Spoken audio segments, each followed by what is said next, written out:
আসসালামু আলাইকুম প্রিয় ফুটবল ফ্যান্স। ম্যানচেস্টার সিটি যেভাবে একেবারে খাদের কিনারে চলে এসেছে, পেপ গার্দিওলাকে বড় দায়টা নিতে হবে, সে দায়টা তিনি কিন্তু নিচ্ছেন, অনেক ঝাঁঝালো সমালোচনা ফেস করছেন।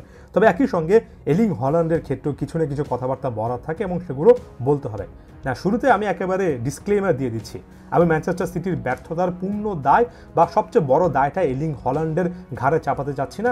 আমার কাছে মনে হয় এটা পুরো একটা সিস্টেম, পুরো একটা প্রসেসই কলাপস করেছে এবং একটা পুরো সিস্টেম যখন কলাপস করে তখন কিন্তু সকলেরই কিছু না কিছু দায় থাকে। এলিং হল্যান্ডের ক্ষেত্রে যেটা একেবারে স্পষ্ট ধ্রুব সত্য হয়ে যাচ্ছে সেটা হচ্ছে মিডফিল্ডার যেহেতু খুব একটা বেশি গতিশীল নয়, খুব একটা বেশি বল যেহেতু তিনি ডিবক্সে তার নিজের টেরিটরিতে পাচ্ছেন না, এলিং হল্যান্ড সেভাবে ম্যাচের পর ম্যাচ প্রভাব রাখতে পারছেন না। যদিও আপনি যদি এখনও ইপিএলের সেরা গোল স্কোরের দিকে তাকান, সেখানে আপনি এলিং হল্যান্ডকে একেবারে টপের দিকে পাবেন। তবে ওই যে ইম্প্যাক্ট রাখা, একটা প্রভাব রাখা, যে ম্যাচে আসলে খুব বেশি তিনি বল পাচ্ছেন না, যতগুলো বল পাচ্ছেন সেখান থেকে নিজে থেকে বাড়তি কিছু করতে পারছেন। জানি মিডফিল্ডে কেভিন ডি ব্রুইনে না থাকলে একেবারে স্থবির একটা অ্যাটাকিং মিডফিল্ড মনে হয়, তারপরে এলিং হল্যান্ডের নিজে থেকে কোনো কিছু ক্রিয়েট করার কি একটা অ্যাবিলিটি আছে?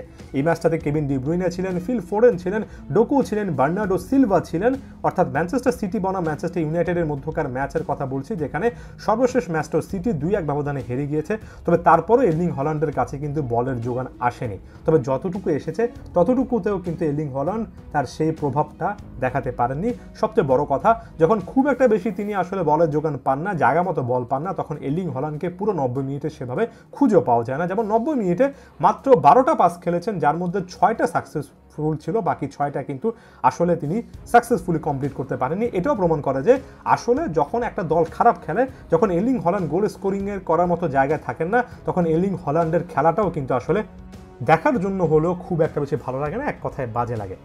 একটা জায়গায় এসে কিন্তু এলিং হল্যান্ড এবং কিলিয়ান এমবাপের মধ্যে একটা মিল খুঁজে পাচ্ছি। আমরা একটা লম্বা সময় ধরে আলোচনা করেছি মেসি রোনালদো এরাটা শেষ হওয়ার পরে মেসি রোনালদোর এই আইকনিক রাইভালরাই ভবিষ্যৎ ভার্সনটা হবে হল্যান্ড বনাম এমবাপে। তবে আমার কাছে তো মনে হয় মেসি রোনালদোর ওই লেভেলের আশেপাশে এখন পর্যন্ত তারা ইম্প্যাক্টের জায়গায় আসতে পারেননি।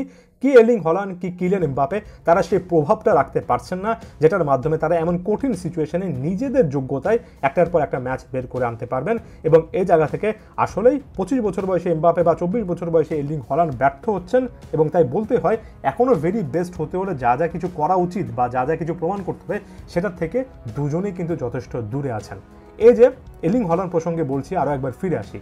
হল্যান্ডের এই সময়টাতে হুলিয়ান আলভারেজ অ্যাথলেটিকো মাদ্রিদে গিয়ে শুরুর দিকে মানিয়ে নিতে হয়তো বা সমস্যা হয়েছে, তবে পরবর্তী সময়ে অ্যাথলেটিকো মাদ্রিদ যখনই গোল পাচ্ছে আপনি দেখবেন সেখানে কিছু না কিছুভাবে হুলিয়ান আলভারেজ জড়িত। এবং শুধুমাত্র গোল করা না, শুধুমাত্র অ্যাসিস্ট করা না, ওভারঅল এই সিস্টেমটার সাথে কিন্তু এতটাই ভালোভাবে হুলিয়ান আলভারেজ মানিয়ে নিচ্ছেন যে এখানে তার একটা প্রভাব সবসময় দেখা যাচ্ছে এবং ক্লিয়ার কাটভাবে মনে হচ্ছে যে তাকে ছাড়া অ্যাথলেটিকো মাদ্রিদের এই অ্যাটাক লাইনটা সম্পন্ন হবে না। কিন্তু এলিং হল্যান্ডের ক্ষেত্রে কি একই রকমের সিনারিও দেখা যাচ্ছে? হ্যাঁ, অবশ্যই তার মতো একজন প্রলিফিক ভয়ঙ্কর গোল স্কোরারকে যে কোনো কোচ ম্যাচের পর ম্যাচ ব্যবহার করবেন। তবে ওই যে বললাম, নিজে থেকে কিছু একটা করা, যখন আপনার বলের যোগান নেই, যখন আপনি খুব একটা বেশি জায়গা মতো নিজের জোনে বল পাচ্ছেন না, তখন আপনি নিজের কিছু স্পেশাল স্কিল দেখাতে পারেন কিনা, নিজের একক দক্ষতা দেখাতে পারেন কিনা, সেটা কিন্তু আপনাকে ভালো প্লেয়ার, খুব ভালো প্লেয়ার থেকে একেবারে সেরা প্লেয়ার, দ্য ভেরি বেস্ট বানাবে। যাওয়ার আগে আমি এই কথাটা আরও একবার বলবো, অবশ্যই এলিং হল্যান্ড সেরা বা অন্যতম সেরা একটা প্রতিভা, কোনো ডাউট নেই, খুবই ভালো মানের প্লেয়ার। তবে এলিং হল্যান্ড বা এমবাপের মতো প্লেয়ারের টার্গেট হওয়া উচিত শুধুমাত্র ভালো নয়, বরঞ্চ সবার সেরা হওয়া। এবং সেই রেসটাতেই এখন পর্যন্ত হল্যান্ডকে কিন্তু আমি যথেষ্ট দূরে দেখছি এবং এটা কোনো না কোনোভাবে ম্যানচেস্টার সিটিকেও ভোগাচ্ছে। এককভাবে পেপ গার্দিওলাকে নয়, এককভাবে হল্যান্ডকে নয়, এমন কয়েকটা স্পেসিফিক জায়গায় আসলে নজর দেওয়া উচিত। ধন্যবাদ সবাইকে।